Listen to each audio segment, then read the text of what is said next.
Ini dalam 3 bulan, ini ada 4 dokter muda meninggal. Ini ada pemaksaan, ada jam kerja ekstrim. Tidak hanya kejadian dokter Mita, tapi 3 dokter yang meninggal sebelumnya akan kita investigasi. Di sini ada pengawasan yang kurang ketat. Di sinilah maladministrasi yang kita maksud. Kalau ada temuan nanti mengarah kepada tindakan yang di luar batas, berarti ada kemungkinan pidana dong, Bang? Nah, kita targetnya 1 bulan ini selesai.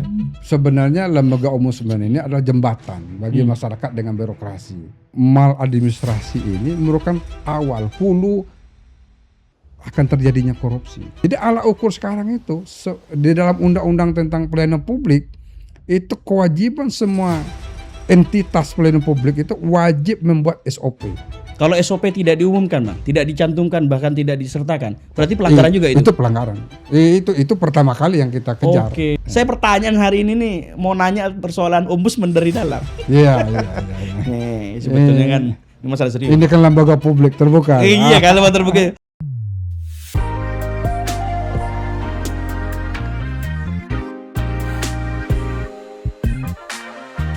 Halo, assalamualaikum warahmatullahi wabarakatuh. Jumpa lagi dengan Politika ID, podcast yang mana hari ini seperti biasa kita akan banyak ngobrol tentang tema-tema khusus terkait dengan dinamika terkait masalah sosial yang hari ini berkembang. Nah, biasanya kita mengulas tentang isu-isu politik, isu-isu daerah, atau isu-isu ekonomi. Kali ini kita berfokus pada yang lebih subtil, teman-teman. Apa itu? Ya, tentang pelayanan publik yang hari ini nampaknya kita harus perhatikan bagaimana rakyat merespon. Tapi ada satu case yang kita akan diskusikan lebih dalam terkait dengan bagaimana kemudian di satu ranah pekerjaan yang saya pikir pekerjaan ini cukup spesial karena menempati peringkat pekerjaan sosial yang cukup istimewa, yakni wilayah kedokteran. Dan ini cukup tercoreng karena beberapa waktu yang lalu ada beberapa kejadian yang cukup mengiris hati kita, yakni beberapa dokter yang mengalami kekerasan dan hampir bahkan mungkin dalam satu case terjadi hingga wafat. Dan hari ini kita akan berdiskusi panjang lebar dengan salah satu lembaga yang saya pikir lembaga ini berwenang untuk memberikan penjelasan. Bahkan beberapa kali saya dengar informasi sudah melakukan investigasi terkait dengan kasus yang kita sebutkan di awal tadi. Dan kita akan berdiskusi dengan salah satu lembaga terpercaya juga, yakni Ombudsman Republik Indonesia. Dan hari ini sudah hadir di tengah-tengah kita dengan Bang Joher Nusran Joher, MSI.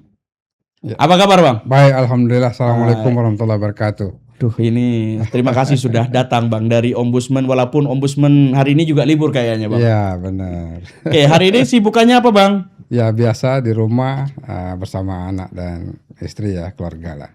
Jadi di masa libur ini walaupun hari libur pasti banyak mikirnya pasti ini, Bang. Betul, menyiapkan apa yang melakukan nanti awal minggu di Senin dan berikutnya.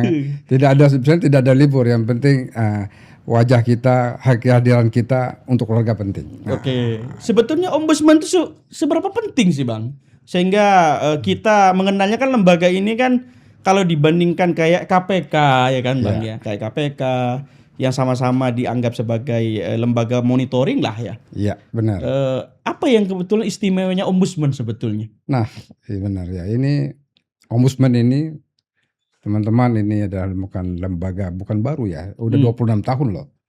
Cuma akselerasinya agak sedikit lambat ya. Padahal ini cukup strategis. Dibilang dia lembaga legislatif tidak, yudikatif tidak, eksekutif tidak. Nah, dia adalah lembaga yang spesial untuk pengawasan eksternal terhadap apa? Terhadap penyelenggaraan publik. Oke. Jadi mulai tingkat pusat sampai ke RT itu akan kita awasin. Selagi ada pengaduan atau ada kejadian yang berulang-ulang menurut kita itu menggunakan dana APBN atau APBD. Jadi spektrumnya luas. Kenapa ini hadir? Karena di negara-negara maju, baik di Eropa, Amerika, dan Asia, bahwa harus ada lembaga yang menjamin di mana warga terjamin hak dan kewajibannya. Tapi ini lebih spesifik kepada maladministrasi.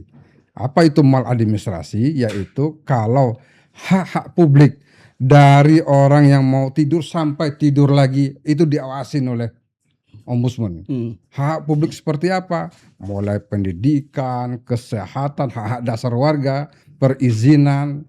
Jadi siapa yang kita awasin? Penyelenggara negara. Dari tingkat pusat sampai yang terkecil. Nah, tentu kita mengajak ke depan lembaga ini betul-betul bisa melakukan akselerasi, menampung dan melakukan pemeriksaan berdasarkan aduan. Nah, di samping itu juga ada investigasi yang kita lakukan untuk bagaimana menjamin hak-hak publik ini betul-betul negara hadir di tengah-tengah. Jadi harus bedakan ya, bukan KPK, BK lebih kepada pidana ya, korupsi ya, kejaksaan atau kepolisian, tapi ini khusus kepada pelayanan publik terkait maladministrasi. Oke, Bang, yang juga ingin tahu sebetulnya formasi di Ombudsman itu ada berapa orang sih, Bet? Kita kemarin kan baru dilantik oleh Presiden, komisionernya ada 9. Nanti kita terbagi ada ketua dan wakil ketua, dan 7-nya lagi terbagi kepada ada namanya koordinator bidang. Atau dulu namanya ampuan. Jadi seperti saya khusus di bidang koordinator bidang PMK.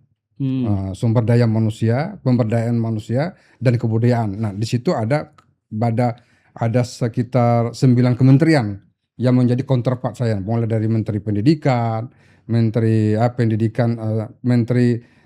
Dasar Menengah, kemudian Menteri Pendidikan Tinggi Sains dan Teknologi, Menteri Agama, Menteri BKKBN, kemudian Menteri Kebudayaan, Menteri Kesehatan, ada beberapa lagi badan-badan negara ya seperti Basnas dan lain sebagainya. Begitu juga di bidang ekonomi. Jadi kita 7 orang terbagi habis untuk mengawasi terhadap pelayanan publik ya kayak Menko lah. Kalau sekarang kan lebih kepada sistemnya kita pakai eksekutif heavy. Jadi 7 Menko yang ada di pemerintahan Pak Prabowo itu terbagi habis ke 7 anggota plus 2 di bidang lain. Wakil ketua dan ketua tidak membidangin ya, karena dia keluar dan ke dalam. Nah, kita yang 7 ini yang full untuk di bidang counterpart di bidang pemerintahan tadi. Oke, Bang, yang dipertegas juga banyak orang kita masuk ke tema yang temuan yang paling terbaru oleh Ombudsman, Bang. Saya singgung terkait dengan persoalan maladministrasi yang terjadi di dunia kedokteran yang peristiwa yang kemarin-kemarin ini. Awalnya kan sebetulnya kekerasan fisik maupun verbal kepada kedokteran itu yang sedang koas itu, Bang. Itu kan bukan peristiwa yang baru kan, Bang? Betul. Nah, Abang kemarin kayak saya lihat Abang juga salah satu orang atau dari Ombudsman yang turun langsung untuk menginvestigasi peristiwa itu. Jadi begini, pada saat kejadian di Jambi yang dokter muda almarhumah Mita, itu beliau meninggal itu kalau nggak salah tanggal 1 ya. Tanggal 2 saya di Jambi lagi melakukan kunjungan kerja. Oh, jadi sebetulnya waktunya berdekatan. Dan Abang belum tahu itu peristiwa itu terjadi. Saya ketahui 2 hari setelahnya baru dapat berita. Terus hari ke-4 menteri datang melakukan investigasi dan ke Jambi. Nah, ini kebetulan saya langsung 1 hari sebelum Menkes datang, saya langsung sidak ke tempat rumah sakit Mataher, di mana dokter Mita pernah berobat tanggal 21 sampai 24 Maret kalau nggak salah, 4 April ya. 4 April. Nah, saya langsung ketemu salah satu dokter yang memeriksa almarhumah. Dan itu saya sudah dapat informasi lebih dalam, memang tidak ke rumah sakit di mana dia ditempatkan ya. Nah, dari itu saya langsung merespon, Pak Menteri hadir setelah saya ke rumah sakit, dan saya langsung merespon dan memerintahkan mengambil sikap bahwa Ombudsman akan melakukan investigasi. Nah, hari ini kita belum melakukan investigasi langsung turun, tapi kita sudah punya kajian dan kerangka untuk melakukan investigasi. Tidak hanya kejadian dokter Mita, tapi 3 dokter yang meninggal sebelumnya akan kita investigasi. Karena ini kejadian berlarut-larut, pasti ada tanda tanya. Ada suatu kesalahan ekosistem.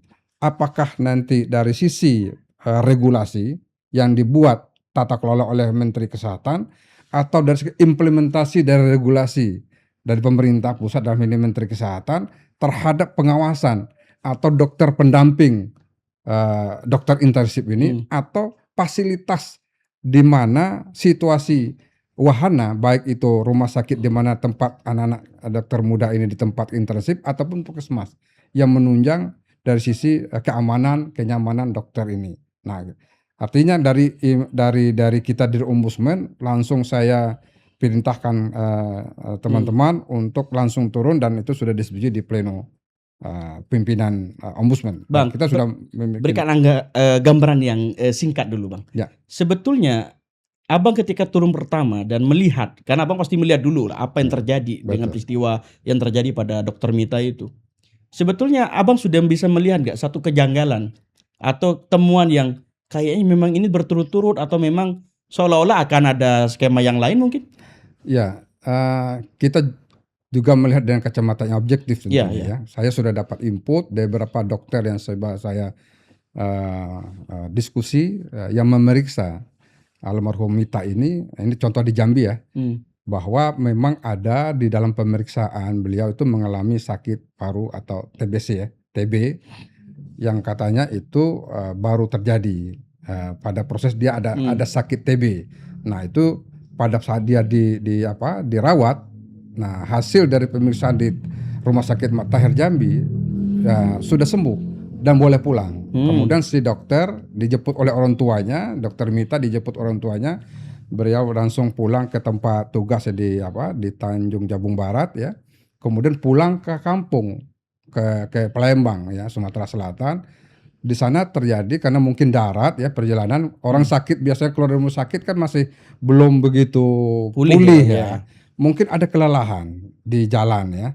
Ada kelelahan, kemudian beliau mengalami lagi sakit, berobat lagi dan salah satu klinik yang di sana dan meninggal di situ. Nah, dari informasi yang kita dapat memang kecenderungan yang lebih membuat kami mengambil kesimpulan ini ada pemaksaan, ada jam kerja ekstrim. Jam kerja ekstrim. Yang diberikan oleh satu sistem ini kepada Dokter Mita, mestinya 40 jam per minggu, ini melebihi menjadi 60 jam. Jadi dia bekerja 12 jam per hari dalam ini. Jadi ada kelebihan di situ. Nah, di sini ada pengawasan yang kurang ketat. Di sinilah maladministrasi yang kita maksud. Titiknya adalah Dokter Mita ini mengalami jam kerja ekstrim. Ya mungkin dia ada sakit, lalu ditumpukan pekerjaan yang begitu jam kerja di luar kewajaran. Nah ini menimbulkan sakitnya kambuh dan itu mengakibatkan kronis ya. Nah, sampai kan ada rekaman ya bahwa dia menyatakan tolong saya ini miris lah bahwa ini saya sakit nian, kata orang Sumatera kan, bahwa memang betul-betul sakit. Ya, di situ kelihatan. Peristiwa yang Abang bilang tadi ada penambahan jam kerja dari mungkin 40 jam menjadi 60 jam. Penambahan ini dilakukan oleh seniornya atau pihak rumah sakit? Nah, ini terhadap Mita ini, Bang. Ya, inilah titik yang harus kita kejar dalam tanda petik, bahwa kita ingin memastikan antara regulasi, SOP dan tata kelola penyelenggaraan program dokter internship kita ini, antara regulasi dengan fakta di lapangan ini harus ada kesesuaian. Kalau tidak pasti ini kan pengalaman sudah 4 yang korban. Berarti ada peristiwa yang berlarut-larut. Ya kalau satu bukan kita mengatakan ini boleh meninggal ya, tapi itu tetap kita investigasi. Ini dalam 3 bulan ini ada 4 dokter muda meninggal. Jadi ini alarm keras bagi kita, jangan terjadi ya, cukuplah ini yang terjadi kita hentikan. Ayo kita bareng melihat bagaimana pola pendidikan dokter internship ini sehingga nyawa ini sangat berharga sekali. Jangan dokter ini sudah banyak berkorban, pendidikannya sudah sekian tahun, tetapi di ujung dia akan melaksanakan tugas yang mulia, justru dia jadi korban dari sistem itu. Nah, Ombudsman melihat bahwa harus ada tata kelola yang benar dan kita akan evaluasi mulai dari kondisi Dokter Mita atau anak-anak kita yang sebelum berangkat mengikuti program 1 tahun ini, dari sisi ketahatannya juga harus ada sudah dipastikan. Jangan nanti mereka sebelum berangkat ke daerah-daerah tempat wahana di mana rumah sakit mereka ditempatkan, ternyata MCU mereka mengalami ada gangguan kesehatan. Nah, saran satu kita melihat bahwa kalau bisa MCU yang dilakukan nanti jangan tersentral. Jangan di Jakarta, kalau bisa MCU-nya di rumah sakit provinsi di mana mereka ditempatkan. Sehingga kalau ada sesuatu mudah mereka membaca situasi kesehatan dokter-dokter ini yang sebelum ditempatkan. Oke. Jadi memang banyak yang akan kita lihat di situ, tidak hanya ya aspek itu, kita mau lihat dari hulu sendiri program ini bagaimana ini lebih baik. Kan program PD ini baik sekali ya. Ini dilaksanakan tahun 2009. Beberapa negara yang di luar juga melakukan itu. Tetapi sekali lagi bahwa kita tidak ingin program ini baik, tapi justru nyawa anak-anak adik-adik kita tidak terselamatkan dengan tata kelola yang kurang bagus gitu. Bang, kalau abang bilang ada urutan, ada 4 peristiwa yang terjadi dalam 4 bulan terakhir. 3 bulan. 3 bulan terakhir. Kemudian Nita lah mungkin yang paling terbaru ini bang. Abang sempat baca lah nggak laporan apa peristiwa yang mirip atau mungkin yang beda? Ada mungkin perbedaan dari kasus-kasus kematian meninggalnya para dokter koas ini. Kita melihat dari 4 peristiwa ini lebih banyak jam kerja yang terlalu padat. Jadi mestinya 30 jam atau 40 jam, ini mereka sampai menyampai 60 jam per minggu ya. Enggak bang, status dokter mereka itu adalah intensif atau magang atau koas atau? Jadi program internship ini saya jelaskan ya, ini program pemerintah terhadap dokter muda yang mereka selesai S1, SGET-nya, kemudian koas, lalu ada program internship. Ini dokter magang. Magang ya, oke. Jadi magang itu 1 tahun. Jadi ini program ini bagus untuk mengintegrasikan pengalaman medik mereka, kemudian bisa beradaptasi dengan lingkungan nyata. Jadi sebelum mereka mendapat predikat dokter mandiri, bisa praktek, bisa jadi PNS nanti, mereka dibekali untuk bisa kayak ya kalau di mahasiswa biasanya KKN.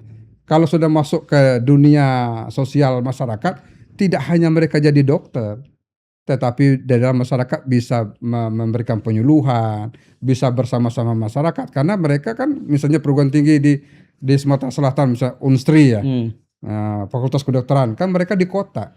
Ini ditaruh mereka di puskesmas. Jadi sebelum mereka mandiri jadi dokter mandiri, nah mereka sudah dibekali di samping kemampuan integrasi ilmu tentang kedokteran, tapi mereka aspek sosialnya, kesiapan mental mereka bersosialisasi dengan masyarakat, dengan pasien, dengan lingkungan strategis lainnya, itu didapatkan di program magang ini. Oke.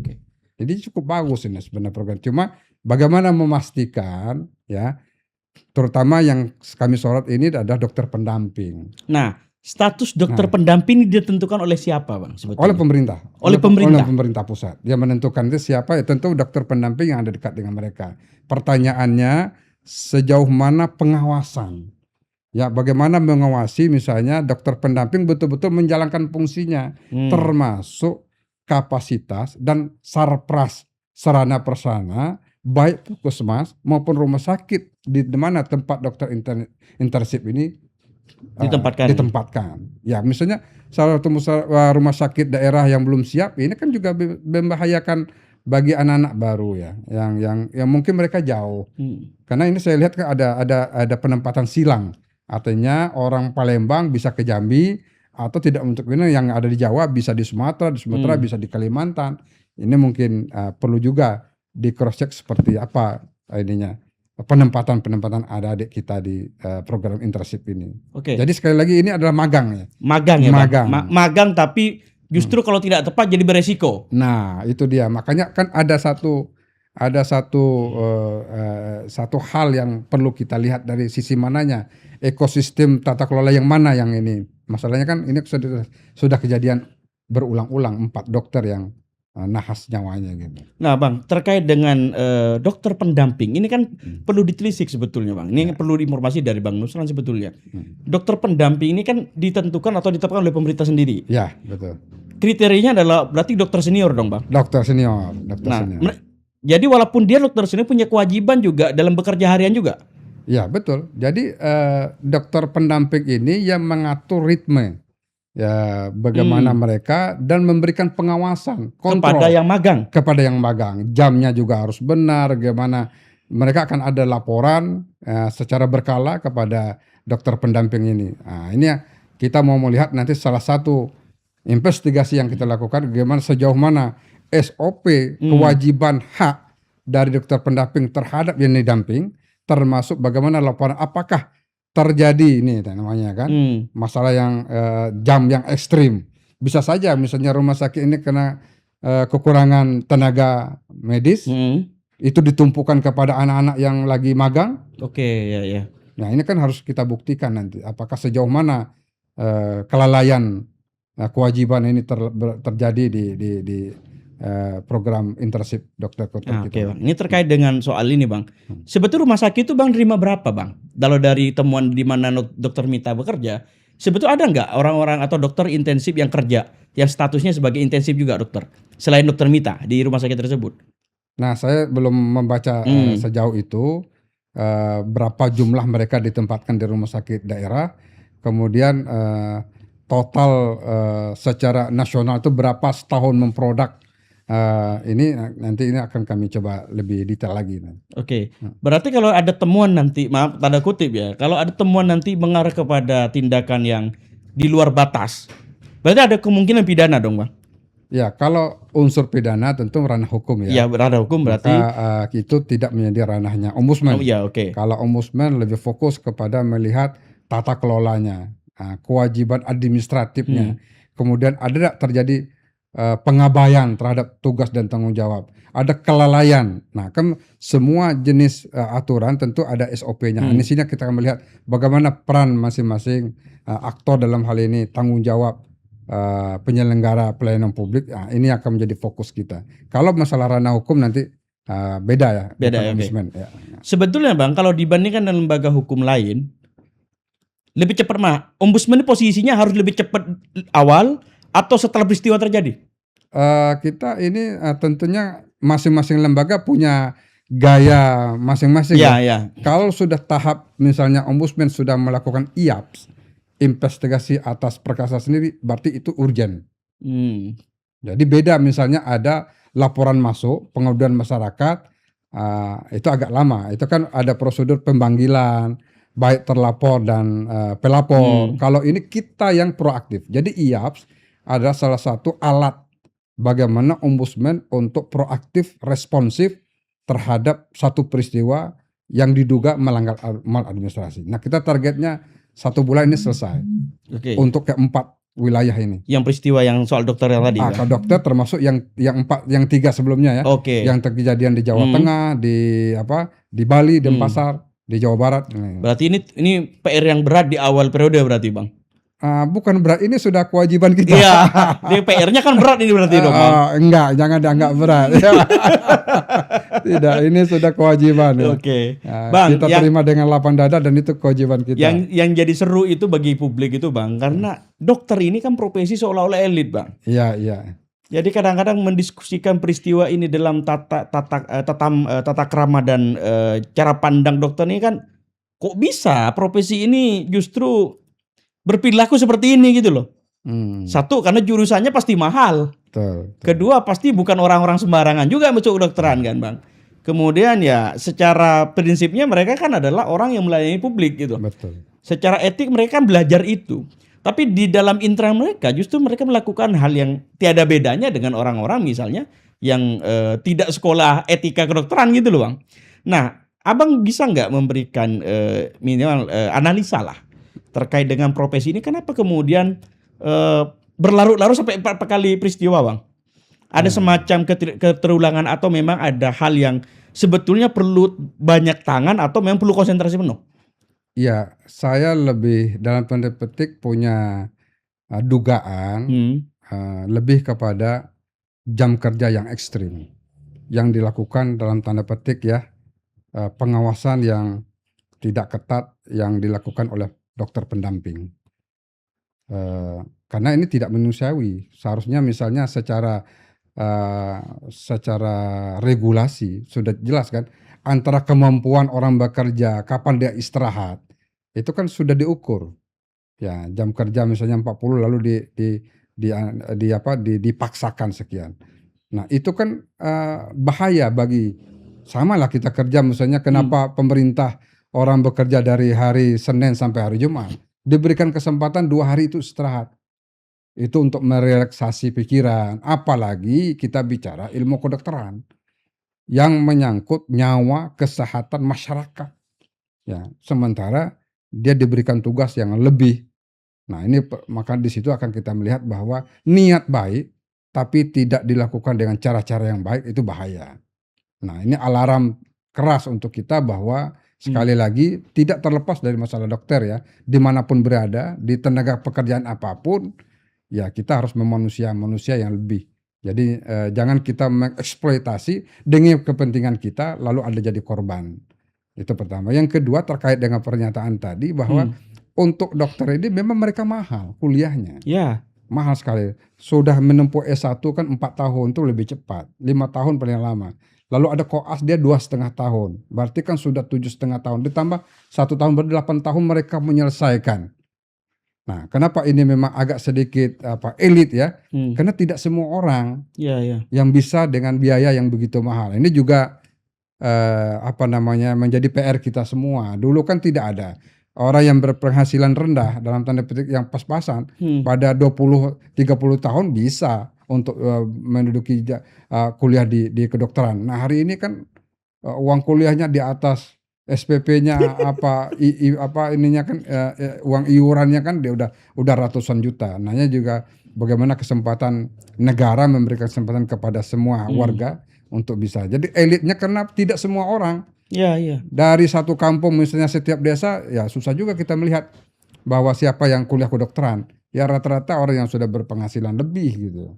Nah, ini juga karena mereka sudah menyiapkan anaknya dengan biaya begitu mahal, lalu dengan sistem dan pola yang tidak pas di dalam pekerjaan mereka, maka sangat sia-sia mereka menunggu anaknya yang sudah siap 7-8 tahun lalu bisa meninggal seperti itu. Nah, inilah Ombudsman negara hadir untuk melihat ke depan bagaimana kita meminimalisir dan supaya tidak terjadi. Cukup ini yang terjadi sekali dan kita pastikan bahwa negara hadir dan Ombudsman akan melakukan pengawasan dan memberikan saran dan koreksi kepada Menkes dan kepada pemerintah. Tapi lembaga ombudsman punya partner nggak bang dalam melakukan investigasi seperti ID misalnya? ID terlibat nggak dalam mendampingi ombudsman atau memberikan bantuan lah untuk ini? Nanti di pola kerja IAP investigasi atas proses sendiri, kita nanti di samping kajian yang sudah ada, kita bisa memanggil narasumber untuk melihat dari sisi kajian ilmiahnya. Dan mempertanyakan bahwa kepada siapa yang membuat peraturan ini bisa memanggil narasumber apakah itu ID atau profesor dokter yang pernah terlibat langsung. Artinya narasumber untuk menguji temuan di lapangan apakah ini benar, nanti memang ada proses yang lebih menajamkan hasil investigasi lapangan. Jadi tidak hanya ID, bisa organisasi profesi yang lainnya dan ini para pihak akan kita panggil dan tempat di mana korban terjadi juga akan kita lakukan investigasi di lokus kejadiannya. Oke, Bang, saya ingin tahu sebetulnya informasi tentang baik peristiwa kematian Dokter Mita itu sebetulnya bagaimana sih mekanisme pelaporan terhadap ombudsman? Ini kan kita nggak ngerti bang sebetulnya bang. Ini lembaga yang monitoring, maladministrasi. Ini kan berarti kan pengawasannya luas bang, sampai dari pusat sampai ke daerah dong bang. Dari tidur dan tidur lagi. Itu termasuk aspek pengawasan. Pengawasan. Nah sekarang bang, rakyat ini mau ada masalah. Entah persoalan tentang bagaimana rapor tidak dikasih, ijazah ditahan dan sebagainya. Abang bisa bagaimana mekanisme orang ini kalau sebetulnya dia tidak sempat dan tidak ngerti untuk melaporkan masalah yang dia alami di lembaga terkait di tempatnya tinggal gitu. Ya, sekali lagi lembaga ini berfungsi untuk memberikan kenyamanan, keadilan bagi masyarakat di mana hak-hak publik mulai dari pendidikan, layanan kesehatan, perumahan, perhubungan, semua warga bisa menyampaikan pengaduan dan laporannya. Bagaimana caranya? Cukup lapor saja. Sekarang kita sudah punya 34 perwakilan yang ada di provinsi, 34 provinsi se-Indonesia. Dan bisa juga melalui digitalisasi, melalui handphone, telepon langsung, asal sebutkan nama, nomor KTP, lalu uraikan sedikit di mana kejadiannya dan apa kejadian yang merugikan hak publik. Itu sudah bisa kita respon masuk kepada asal, jelas orangnya, siapa terlapor, siapa pelapor, di mana kejadiannya, ya 5W+1H lah, kejadiannya seperti apa. Nah itu bisa masuk ke laporan. Cukup ini sederhana. Nanti kita akan melihat apakah ini kejadiannya di provinsi mana, apakah ini dia melapor ke pusat, semuanya bisa. Jadi silakan masyarakat melapor apapun kejadian, misalnya ngurus KTP susah, ya penahanan ijazah, ada pungli uang permintaan untuk pungli juga termasuk juga bisa termasuk. Maladministrasi itu adalah pelayanan yang berlarut-larut, termasuk orang minta imbalan mengurus hal itu termasuk bagian dari maladministrasi dan bagian yang kita ombudsman urus. Masalah pendidikan, masalah ini. Nah, kalau sudah direspon ombudsman akan melempar kemana, Bang? Misal ternyata terbukti laporannya. Terbukti laporannya, kita teruskan, nanti ombudsman akan memanggil pihak terkait. Siapa yang terkait itu adalah terlapor. Nih gimana, si A melapor Anda, kenapa ada uang, seharusnya tidak ada, kenapa Anda menahan ijazah, kenapa ada uang pangkal itu, ada uang untuk wisuda segala macam ya, atau untuk studi tour yang tidak ada di dalam aturannya. Nah, selagi mereka melapor, kita akan panggil. Nah, di situ nanti udah hentikan. Ini saran kritik bahwa ini melanggar administrasi dan Anda melanggar hak publik. Nah, kita sudah sampai ke tahap situ. Nah, kalau ada potensi pidana? Kalau ada potensi pidana, kita lemparkan nanti ke eksekutifnya langsung. Kemudian terhadap laporan pungli itu dia berkewajiban mengembalikan hak publik berapa dia sudah ambil duit dari masyarakat. Misalnya dia bayar 1 juta supaya bisa dapat kursi misalnya di sekolah atau madrasah. Dapat temuan bahwa saran dan korektif kita adalah pihak yang menerima atau meminta uang dari rakyat, dia harus mengembalikan duit itu. Karena selama ini kan orang bingung, Bang, sebetulnya. Ketika ada persoalan seperti itu, kalau viral sedikit, kalau tidak ke polisi, ya kan?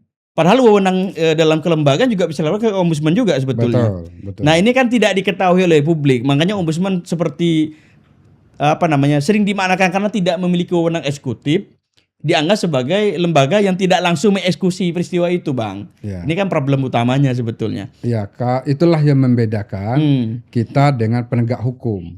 Kita lebih kepada lembaga ini memberikan pengaruh kepada lembaga lain bahwa Anda melanggar hak-hak warga. Jadi dia tidak punya sanksi ya. Cuma kalau melanggar terus kita ada namanya rekomendasi. Rekomendasi itu adalah bisa sampai ke presiden dan DPR. Itu mahkota tertinggi dari ombudsman. Tapi sebelumnya ada laporan hasil pemeriksaan. Nah, di laporan hasil pemeriksaan inilah kita manggil pihak-pihak terkait. Biasanya itu selesai sampai di sana dan mereka ada saran korektif namanya yang dilakukan ombudsman, dan di sana sudah terjadi solusi dan permasalahan sudah hilang. Ada nggak saran ombudsman yang banyak orang belum tahu tapi ini serius dan itu terbukti baik kalau dijalankan? Ada nggak saran ombudsman yang sedang disusun, Bang? Ya, dari beberapa misalnya investigasi khusus ya. Ada terjadi misalnya yang tahu periode sebelumnya ya. Sebelumnya ada kajian tentang misalnya bisnis lobster yang biasa dikirim. Nah, ini kita juga punya kajian sehingga memberikan masukan korektif kepada pemerintah bahwa dalam hal sisi ekonomi ini polanya seperti ini, bahwa lobster benih yang ini tidak diperbolehkan. Yang akhirnya kemudian viral bahwa benih lobster tidak boleh diekspor. Iya, betul. Oh, itu salah satunya disusun oleh ombudsman, Bang? Ombudsman pernah melakukan itu. Jadi memang skala korektifnya banyak yang kita lakukan. Cuma kita harapkan lembaga ini, sebenarnya lembaga ombudsman ini adalah jembatan bagi masyarakat dengan birokrasi. Jadi memang betul-betul ke bawah. Ya, silakanlah masyarakat mengadu, melaporkan. Jadi memang dari sisi jumlah penduduk kita hampir 200 juta lebih, dari laporan yang masuk masih minim kalau diukur dari ini. Nah, kita masih Boya Timur ini masih malu-malu melaporkan. Nah, kita harapkan ayo silakan masyarakat ingin melaporkan hak-hak publik Anda seperti apa, dan ombudsman siap berada di tengah masyarakat. Bang, ada nggak ombudsman sampai mana sih Bang layer ombudsman tuh dalam pusat, provinsi, kabupaten ada? Secara undang-undang itu memungkinkan sampai ke Tingkat kabupaten. ini kabupaten. Tapi sekarang baru di tingkat provinsi. Berarti cukup jauh juga kalau orang kabupaten ya agak jauh dari pusat Nah, kota kita dong Bang.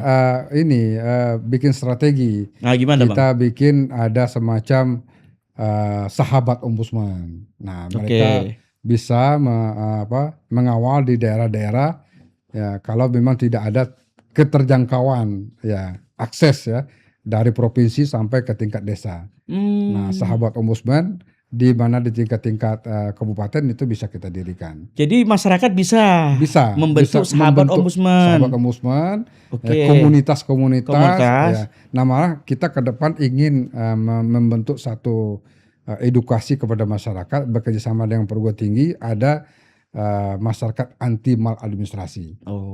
Jadi semacam masyarakat anti maladministrasi tentu kita harapkan nanti perguruan tinggi atau mahasiswa bisa menjadi bagian dari sahabat ombudsman untuk mensosialisasikan mengedukasi masyarakat. Nah, ini baru informasi positif Bang. Siap. Karena ini kan provinsi kan jauh banget Bang. Kalau kota saya di Pamekasan 3 jam Bang kita ke Surabaya itu. Iya.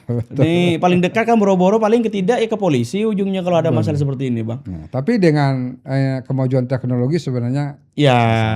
Tapi kan orang kan pastinya lebih ingin curhat langsung Bang. Betul, ingin curhat langsung itu bisa kita pahami. Kita udah sama, kita lagi melakukan misalnya pengawasan haji, pengawasan pendidikan ini kan SPMB kan, BPDB nanti kan. Silakan masyarakat kita terbuka ya.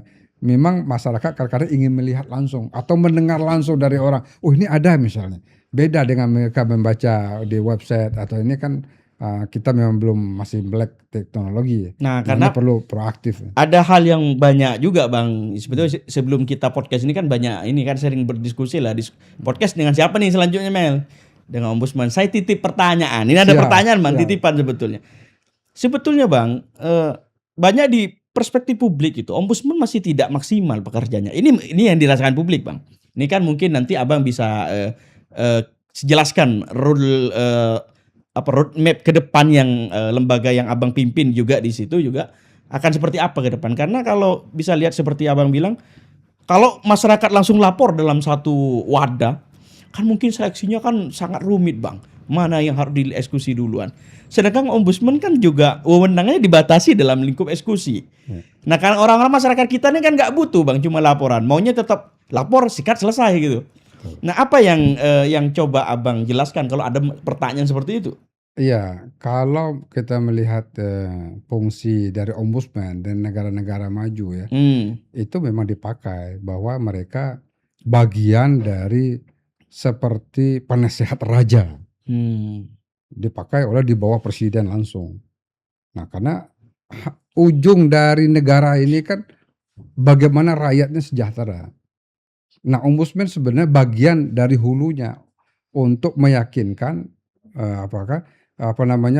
memberikan pengawasan bahwa hak publik apa yang menjadi hak negara, kemudian kewajiban negara pasti itu diterima dan betul-betul terimplementasi baik oleh di tengah masyarakat. Tetapi dalam prakteknya kan banyak betul maladministrasi ya, lamanya pengurusan izin segala macamnya. Nah, dari 26 tahun ini memang kita rasakan memang masyarakat belum puas dengan keberadaan. Nah, kita pun dalam renstra kita akan ke depan mencoba melakukan revisi terhadap Undang-Undang Nomor 37 tentang Ombudsman bahwa bagaimana ke depan ombudsman punya hak sanksi yang bisa mengikat terhadap apa temuan kita ke lapangan. Ini sekali lagi itu kan ranahnya bukan ranah ombudsman, tapi ranah pembuat dan pemaksud undang-undang. Lagi-lagi masalah politik. Nah, kalau DPR mau, ya kita maunya mau aja gitu. Mau kuat. Cuma kadang-kadang kita kan enggak enak. Enak begini, kalau yang sudah di situ masa nggak bisa. Sebenarnya ini bagaimana ombudsman betul keberadaannya dirasakan. Ini saya melihat dari kacamata saya secara pribadi ya. Ini bagaimana improvisasi, bagaimana adaptasi dan kreativitas pimpinan untuk bisa mengakselerasi kemampuan dan kekuasaan dan kewenangan yang ada betul-betul bisa berkolaborasi dengan banyak pihak. Oke.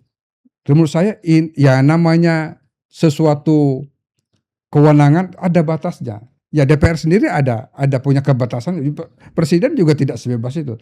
Cuma bagaimana kita mampu dengan amanah yang diberikan bisa mengakselerasinya dengan baik dan bisa menghadirkan lembaga ini betul-betul harapan.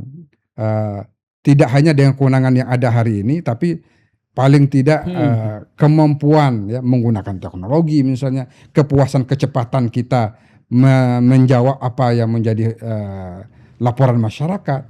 Cuma sekali lagi ini memang tidak lembaga yang mempunyai sanksi, karena sanksi itu kan ada lembaga lain. Nah ke depan kita secara internal sudah berupaya melakukan revisi undang-undang ini untuk kepada tahap yang disampaikan tadi, bahwa diharapkan lembaga ini tidak hanya bicara saran dan perbaikan, tapi punya daya ikat yang kuat terhadap hasil korektif yang dia lakukan. Dan itu sudah disampaikan ke DPR. Sekali lagi kita nggak mau menuntut, kita idealnya sudah kita sampaikan.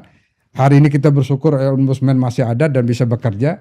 Yang kedua ini kan lagi-lagi kepada teman-teman yang punya kewenangan untuk dalam hal ini adalah DPR dan partai politik tentunya. Berarti Bang sebetulnya cuma apa sih kemudian yang kalau Bappenas itu kan memberikan rekomendasi juga, kan juga pernah juga memberikan rekomendasi juga Bappenas Bang. Iya betul. Nah cuma bedanya Ombudsman fokus pada bidang maladministrasi dan pelayanan publiknya. Betul. Oke. Tapi dalam rekomendasi sama-sama berjuang untuk memberikan rekomendasi ke negara gitu. Iya, kalau BPK maksudnya. Bappenas juga. Oh, Bappenas itu kan dia perencanaan. Perencanaan beda. Kalau ingin membandingkan kita bisa lihat ke misalnya BPK. Oke. KPK. Nah, ada aparat-aparat yang memberikan opini. Nanti kita kan ada opini nantinya. Jadi nanti salah satu core kita adalah semua kementerian dan semua lembaga termasuk pemerintah daerah akan kita berikan opini. Apakah lembaga ini menyelesaikan laporan masyarakat dan apakah melakukan secara maksimal kan tata kelola terhadap pelayanan publik. Jadi ada skornya. Nanti kita akan menilai, ini akan menjadi alat ukur oleh pemerintah untuk bisa melakukan reward and punishment terhadap lembaga negara. Berarti itu terbuka apa tidak Bang laporan itu? Oh terbuka. Oke, jadi teman-teman aktivis ya, kalau aktivis penggerak sosial misalnya, di mana kita bisa dapat laporan itu Bang? Hampir nanti kita mulai bergerak nanti di bulan Juli.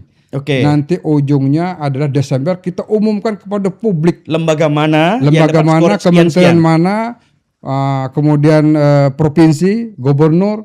Nanti kita ada secara terbuka nanti kita umumkan ke publik dan itu laporannya resmi. Nah ini cukup dinantikan nih, karena kita ini belum tahu nih, kan berarti kan Ombudsman kan baru dilantik nih Bang. Iya. Nah, jadi kan belum tahu apa yang dikerjakan Ombudsman terhadap penilaian lembaga-lembaga publik. Ya. Ini patut juga nanti biar tidak data-data di publik di medsos itu kan agak aneh-aneh kadang-kadang Bang.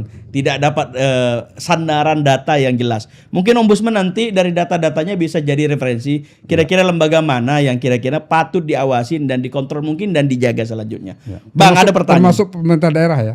Pemerintah daerah, gubernur dan bupati, wali kota akan kita ini. Berarti kalau ada skor yang melintingi, kasih ini nggak, kasih penghargaan nggak? Nah ini nanti digunakan oleh presiden. Oh. Nah, ini kan rekomendasi. Oh Pak Presiden, inilah lembaga negara yang nilai skornya tinggi. Ini yang perlu di lampu hijau. Ini warnanya kuning, ini merah. Nah ini menjadi alat ukur nanti presiden dan pemerintah untuk memberikan reward and punishment. Nah ini jadi alat ukur. Dan itu memang sudah ada acuannya ya Bang ya? Sudah kita jadi. Berarti rule model untuk menilai itu sudah ada? Sudah ada, sudah kita lakukan tahun sebelumnya. Cuma ini belum publisnya, belum begitu ini ya.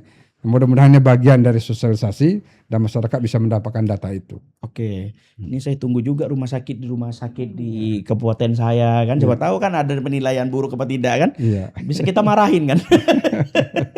Bang, nih maaf nih, ini pertanyaan agak sensitif sebetulnya. Kalau tadi kan Abang ini kan kita tanya soal kinerja Ombudsman keluar. Saya pertanyaan hari ini nih mau nanya persoalan Ombudsman dari dalam. Iya. Nih, sebetulnya kan ini masalah serius. Ini kan lembaga publik terbuka. Iya, kalau lembaga terbuka. Kalau Abang bisa menilai keluar, saatnya kita bertanya untuk ke dalam. Bang, maaf Bang. Ini kan sebetulnya kan juga Ombudsman dalam hari ini juga punya lampu merah dong. Iya. Ya dengan peristiwa yang kemarin lah. Ini kan menjadi catatan cukup serius lah ombudsman untuk mengembalikan citra publik. Karena kalau KPK bisa pimpinan KPK melanggar, tentu kan tidak percaya bagaimana menyelesaikan hukum. Begitupun juga ombudsman, Bang. Ya. Nah, apa yang kemudian ini kan menjadi harus direspon juga oleh Bang Nusran gitu. Apa kemudian respon dari dalam ketika peristiwa itu terjadi kemarin di ombudsman yang menyangkut dengan salah satu pimpinannya? Ya, kita sudah melakukan diskusi serius secara internal, dan semua mekanisme apabila terjadi sesuatu di internal kita sudah ada mekanisme sendiri, yaitu dengan membentuk majelis etik. Oke. Jadi majelis etik inilah yang akan bekerja, dan itu sudah ditetapkan. Salah satunya adalah Profesor Jimli Asyidiki, Prof. Bagir Manan, dan Siti Zuhro. Ada 2 dari internal kita. Kita memberikan kepercayaan penuh kepada majelis etik supaya ini objektif. Apapun menjadi keputusan majelis etik nanti akan disampaikan kepada publik. Jadi sudah ada mekanisme. Majelis etik ini baru terbentuk apa udah lama, Bang? Itu sudah ada PO kita. Apabila terjadi dengan otomatis sudah ada majelis etik. Nah, kita sudah membentuk itu. Oh, sudah membentuk. Sudah. Tinggal lagi by proses sekarang. Sudah. Jadi tergantung bagaimana majelis etik menilai nanti. Menilai. Oke. Jadi memang sudah ada upaya perbaikan dari dalam tuh. Oh iya, Betul. Oke. Jadi kalau sudah nanti ada keluar rekomendasi dari majelis etik nih, Bang, nanti diumumkan ke publik apa enggak? Diumumkan ke publik. Oke. Diumumkan ke publik. Ini berarti serius berarti ombudsman untuk menjaga citra publiknya. Iya, betul. Ini karena dari kemarin kita juga bingung sebetulnya, Bang. Ini lembaga yang sebetulnya adem ayem dari dulu tenang, ya saya lihat karena bekerja tiba-tiba dihantam oleh peristiwa ini dari dalam. Dan berarti kan ada hal yang perlu dijelaskan ke publik, dan Abang bilang tadi ada majelis etik. Ya. Berarti hari ini teman-teman majelis etik di ombudsman sudah bekerja. Sudah bekerja. Kita tunggu. Kita tunggu hasilnya. Berapa lama, Bang? Ya, 30 hari. 30 hari dari? 30 hari dari sudah berjalan 7 hari. 7 hari. 7 hari. Berarti sedang serius-seriusnya. Betul. Prof. Jimli Asyidiki, Prof. Siti Zuhro, sama Prof. Bagir Manan. Bagir Manan. Itu begawan semua. Begawan semua ya. Bagir Manan mantan Dewan Pers. Iya. Prof. Siti Zuhro mantan ketua Mahkamah Agung. Mahkamah Agung. Terus kemudian pasti Zuhro ini pakar otonomi daerah juga nih, saya pikir orang LIPI dan serius-serius ini berarti. Iya, makanya. Ini pertanggungjawaban sosial nih berarti, Bang. Betul, moral dan sosial kita. Tapi ada nggak, Bang? Ini kan saya belum tanya ke Bang Nusran nih. Iya. Waktu peristiwa itu terjadi, apa yang dirasakan oleh ombudsman? Ya, kita nggak tahu sama sekali. Itu peristiwa kejadiannya adalah tahun periode sebelumnya. Ya, sebelumnya oke. Lalu yang bersangkutan kan masuk lagi di periode ini. Ya, kita biasa-biasa saja bahwa pada saat beliau akan menjabat sebagai ketua tidak ada tidak ada angin, tidak ada ombak. Ya, kita melihat nanti proses itu nanti yang membuktinya di aparat hukum lah. Kemudian secara etiknya kita lihat kepada teman-teman di majelis etik. Oke, kan berarti secara formasi kehilangan satu dong, Bang? Iya kan? Secara de facto ya, secara yuridis tidak. Kenapa? Kenapa, Bang? Karena apabila ketua berhalangan tetap, maka wakil ketua menjalankan fungsi ketua. Berarti tidak ada penambahan? Nah, jadi tidak ada penambahan. Jadi sekarang misal terjadi voting, kami 8, pada prinsipnya 9. Ya, artinya prinsip 9, si wakil ketua mewakili untuk dirinya dan fungsi ketua. Jadi dia 2. Oke. Ini sampai akhir jabatan nanti, Bang? Sampai akhir jabatan. Karena ini belum diatur mekanisme PAW. Oh, jadi di ombudsman belum ada ceritanya? Undang-undang tidak ada. Ini yang mungkin membuka mata kita dengan Undang-Undang 37 ini tidak mengatur. Termasuk PLT, tidak ada istilah PLT. Jadi yang ada sekarang itu di dalam undang-undangnya bahwa apabila ketua berhalangan, maka automatically wakil ketua menjalankan fungsi ketua. Jadi dia tidak langsung menjadi ketua lalu dipilih lagi wakil ketua. Nah, hari ini wakil ketua kami itu menjalankan 2 fungsi. Fungsi wakil ketua dan fungsi ketua. Itu undang-undang loh yang bicara seperti itu. Nggak maladministrasi itu. Nah, ini perlu bagaimana ya, apakah ada dari pihak masyarakat mau judicial review atau apa. Oh, oke. Nah, untuk melihat kekosongan seperti ini, termasuk tidak diatur tentang PAW. Ini berarti peristiwa yang kemarin tuh membuka peluang celah. Oke, ini menarik Bang. Jadi Ombudsman hari ini akan dipimpin oleh Wakil Ketua Umum sampai selesai. Kecuali ada judicial review atau misalnya Presiden mengeluarkan Perpu. Oke. Ya kan? Ya, ini menjadi kajian akademisi. Ini serius Bang. Ini kan informasi publik yang belum banyak tahu. Ya. Jadi kan nanti kalau tiba-tiba lah kok jadi Wakil Ketua Umum ngerangkap lembaga ini ngurus amal administrasi, kok tiba-tiba administrasi dari dalam. Yang nggak enaknya secara kelembagaan, tanda tangan wakil ketua itu berlaku hanya tanda tangan wakil ketua, tidak ketua. Oke. Jadi ini kan juga secara hubungan antar lembaga juga. Kalau misalnya kalau kita hubungan dengan eksternal memerlukan tanda tangan ketua, nggak bisa. Karena wakil ketua menjalankan fungsi ketua gitu kan. Gitu. Ini beratnya ya Bang ya. Jadi secara administratif negaranya juga agak kurang elok gitu. Wah ini. Nah, silakanlah ini kajian teman-teman. Ini peluang nih bagi hukum tata negara ya. Yang kajian hukum tata negara Bang ya. Untuk kira-kiranya ada judicial review ke MK tentang masalah yang sedang terjadi hari ini. Termasuk pengisian ini. Ya saya pernah debat dengan teman-teman. Enggak Pak, itu ininya terjemahan dan tafsirnya tetap 9. Walaupun fisiknya tidak, tetap fungsinya 9 karena wakil ketua menjalankan fungsi ketua. Berarti ada 2. Kalau terjadi voting dia akan dapat dua suara. Oke. Oh ini jadi menarik ini. Sebetulnya peristiwa yang satu justru membuka labirin yang lain. Kira-kira. Bang, sebetulnya ini pertanyaan terakhir lah. Ini kan diskusi kan agak rumit, serius, puncaknya serius. Ini agak-agak andai. Sebetulnya Bang, kalau ini kan lembaga yang mungkin terbuka ketika seleksi orang bisa masuk dan bisa mendaftar Bang. Apa yang dipersiapkan kalau orang tertarik dengan dunia pelayanan publik, kajian wilayah pelayanan publik seperti ini Bang? Ombudsman ada nggak sebetulnya bisa memberikan pendidikan ke bawah misalnya? Ada nggak programnya yang memang disediakan oleh Ombudsman? Ada. Makanya tadi saya pernah sempat nyinggung tadi bahwa ke depan kita ingin menyusun satu silabus dan kurikulum bekerjasama dengan perguruan tinggi. Kalau bisa nanti kita kembangkan dengan forum rektor. Saya ke depan mau ketemu Pak Menteri Pendidikan Tinggi, Sains dan Teknologi. Kalau bisa ini masuk dalam materi kuliah bahwa ilmu ataupun bagaimana layanan publik itu sangat penting. Karena itu adalah hak warga. Nah makanya kita lagi menyusun tentang pendidikan anti maladministrasi. Jadi kenapa ini penting? Karena ternyata maladministrasi ini merupakan hulu akan terjadinya korupsi. Karena misalnya orang mengurus izin, mestinya dalam SOP-nya bisa seminggu, diperlama. Kenapa? Menunggu ada ini untuk cepat. Itu kan membuka ruang pungli di situ. Kita jangan bicara melihat KTP-nya. Kalau orang mengurus izin tambang, itu kan miliaran. Karena orang bicara bisnis, misalnya kan, dengan mereka sudah punya modal, lalu lama berlarut-larut. Nah, jadi jangan melihat spektrumnya lebih kecil, tapi seluruh aspek kehidupan warga itu menjadi penting untuk menjadi pengetahuan. Nah, ini adalah kita bicara hulunya. Maladministrasi ini. Jadi ini dalam tujuan didirikan Ombudsman dalam rangka itu. Ikut serta kita mengerem atau membasmi terjadinya korupsi, nepotisme dan sebagainya. Itu jelas di dalam undang-undang. Jadi misalnya kalau Abang bisa jelasin misalnya, apa data publik yang boleh diminta secara terbuka, apa data publik yang itu tidak boleh dibuka? Misalnya saya datang ke lembaga tertentu, Pak minta ini laporan ini.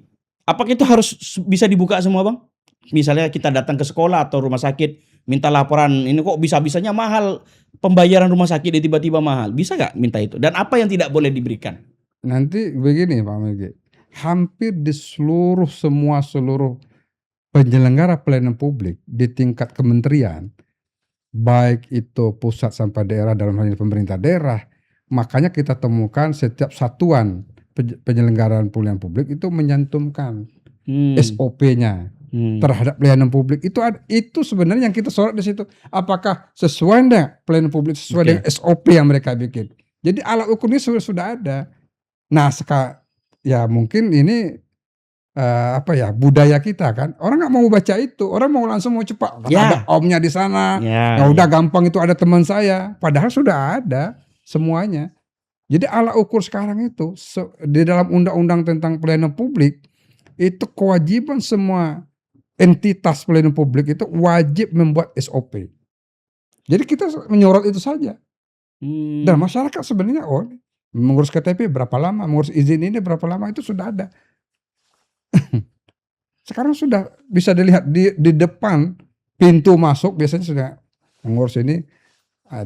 Dia bikin alurnya, dia bikin ini berapa lama, ngurus ini nunggunya berapa lama. Itu wajib sekarang dengan undang-undang pelayanan publik. Kalau SOP tidak diumumkan, Bang, tidak dicantumkan, bahkan tidak disertakan, berarti pelanggaran juga itu? Itu pelanggaran. Itu pertama kali yang kita kejar. Oke, datang ke puskesmas SOP-nya tidak jelasin? Enggak bisa, itu harus ada.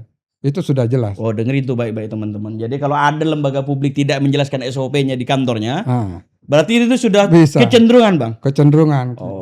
Baik. Tertutup terhadap informasi pelayanan publik. Bagus, ini informasi menarik ini. Ini catat baik-baik teman-teman. Bang, terakhir Bang, saran ke teman-teman yang tertarik dengan mengadvokasi lembaga publik yang mungkin dianggap bermasalah, langkah-langkahnya apa saja agar tidak kebablasan seolah-olah menghardik dan berlebihan. Nah, kami bisa memberikan beberapa edukasi ya. Misalnya ada kelompok masyarakat yang mau diminta bagaimana cara mendirikan sahabat ombudsman atau masyarakat anti maladministrasi.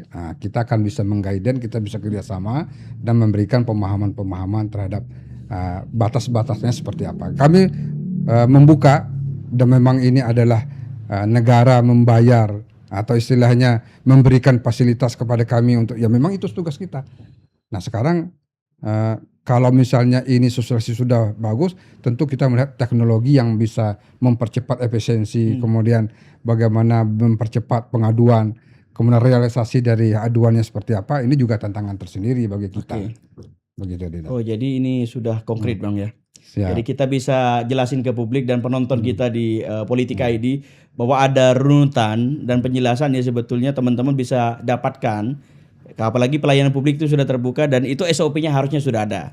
Dan Bang Nusran ini sudah menjelaskan teman-teman yang tertarik dengan kajian atau gerakan untuk memberantas maladministrasi, ada nanti tempatnya namanya Sahabat Ombudsman RI. Nah kita tunggu Bang program-program yang positif dari Ombudsman RI.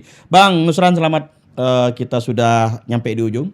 Dan terima kasih Bang Nusran sudah datang di Politika ID. Mudah-mudahan nanti siapa tahu kan setelah ada gerakan bagus, informasi yang bagus, siapa tahu kan, apalagi nanti puncaknya kalau tidak salah Bang Nusran bilang di akhir tahun ada laporan. Opini. Ombudsman.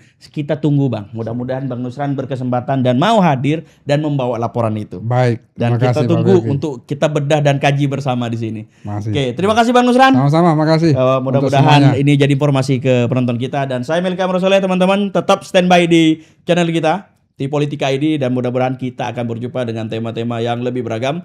Dan hari ini kita sudah menyelesaikan satu fase dengan Kawakan dan Skondan Ombudsman RI. Terima kasih. Assalamualaikum warahmatullahi wabarakatuh. Waalaikumsalam warahmatullahi wabarakatuh.